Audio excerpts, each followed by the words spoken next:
Good morning to all of you. So mostly जितना भी chapter था पूरा आपका हो चुका है। फर्स्ट लास्ट हमने एक्सक्रीशन इन ह्यूमन बीइंग्स को डिस्कस किया था, वो आपका लास्ट टॉपिक था।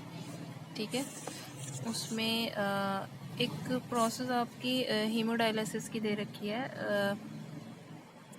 ठीक है, तो हीमोडायलिसिस या फिर उसको आर्टिफिशियल किडनी वगैरह उस मतलब क्या कहा जाता है। तो देखो ऐसा होता है, इस में एक मतलब ऐसे पेशेंट जिनकी किडनी प्रॉपर वर्क नहीं कर पाती। ठीक है, तो जब वर्क ही नहीं कर पा रही है तो उनका जो वेस्ट मटेरियल है वो फिल्टर आउट नहीं हो पाएगा। तो यहाँ पर उन पेशेंट्स के लिए डायलिसिस मशीन के थ्रू उनका बॉडी के अंदर का जो ब्लड है वो फिल्टर कराया जाता है। तो उस मशीन को डायलिसिस मशीन कहा जाता है और इस प्रोसेस को डायलिसिस कहा जाएगा। ठीक है, तो जितना भी एक्स्ट्रा यूरिया होता है, एक्स्ट्रा सॉल्ट्स होते हैं ब्लड के अंदर, वो सब रिमूव कर दिए जाते हैं। तो इस डायलिसिस मशीन को आर्टिफिशियल किडनी कहा जाता है।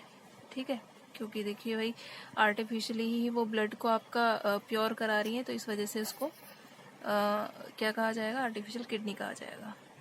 ठीक है, हीमोडायलिसिस से मतलब क्या है, ब्लड। हीम से मतलब होता है ब्लड, डायलिसिस वो आपकी प्रोसेस हो गई जिसके अंदर ब्लड का फिल्ट्रेशन कराया जाता है। ठीक है, तो इसमें आपकी वेन के ये लिखा है ना, pure blood passes from the apparatus to a vein. तो यहाँ एक नीडल के थ्रू ये इसको कनेक्ट कर दिया जाता है। ये पूरी डायलिसिस मशीन होती है और डायलिसिस सॉल्यूशन होता है। ये पूरी प्रोसेस होती है जिसमें जो भी एक्स्ट्रा यूरिया वगैरह होते हैं, जो एक्स्ट्रा सॉल्ट्स होंगे, वो ब्लड से एक्सक्रीट आउट हो जाते हैं। ठीक है, और पेशेंट का जो ब्लड है वो फिल्टर हो जाता है। लेकिन ऐसे पेशेंट ज़्यादा सर्वाइव नहीं कर पाते, क्योंकि देखिए आपकी एक तो नेचुरल किडनी वर्क करती है और दूसरा यहाँ आप आर्टिफिशियली उनको वर्क करा रहे हैं। तो कभी कभी ऐसा होता है आपका जो ब्लड के अंदर यूरिया कंटेंट है वो इंक्रीज़ हो जाता है, तो वो पॉइजन बन जाता है आपके बॉडी के लिए। तो इस वजह से वो पेशेंट ज़्यादा सर्वाइव कर नहीं पाते। ठीक है, तो या इसका इलाज यही होता है, या तो किडनी ट्रांसप्लांटेशन हो, दूसरी किडनी लगाई जाए, वर्किंग किडनी। ठीक है, ये होगा।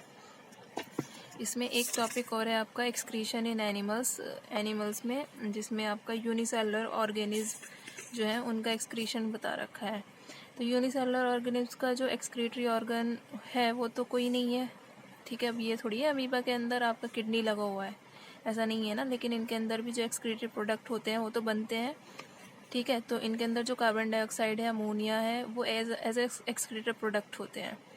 तो ये बॉडी से सिंपल डिफ्यूज़न के थ्रू एक्सक्रीट आउट हो जाएंगे। ठीक है, इनके अंदर आपको पता ही है वैक्यूल प्रेजेंट होता है, उसी वैक्यूल के थ्रू इनका सारा काम होता है। जितना भी रिमूवल होना है एक्सेस वाटर का, ठीक है, और एक्स्ट्रा अमोनिया या कार्बन डाइऑक्साइड जिसका भी एक्सक्रीट आउट होना होता है, वो वैक्यूल के थ्रू होता है।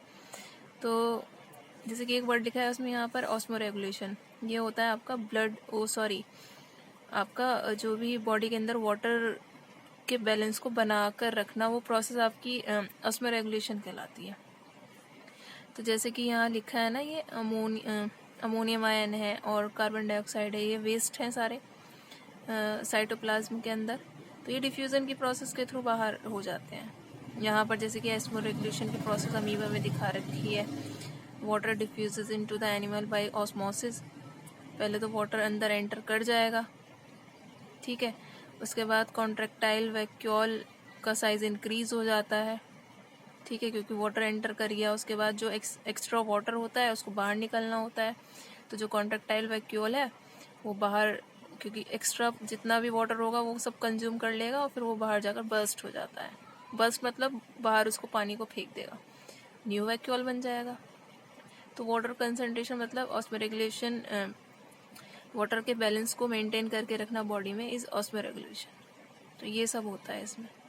ओके, तो मोस्टली आपका पूरा ये चैप्टर पूरा हो चुका है, ख़त्म हो गया है। लास्ट मैंने टॉपिक्स आपको पढ़ा दिए हैं।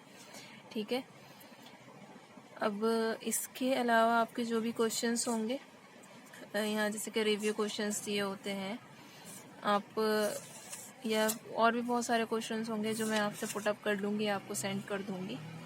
ठीक है, यहाँ तक आप लोगों को अपना नोट्स तैयार करके रखने हैं। और हाँ, नेफ्रॉन का डायग्राम मैं आपको बता दूंगी, बनाकर सेंड कर दूंगी कैसे आपको बनाना है नेफ्रॉन का। ठीक है, so this chapter is over.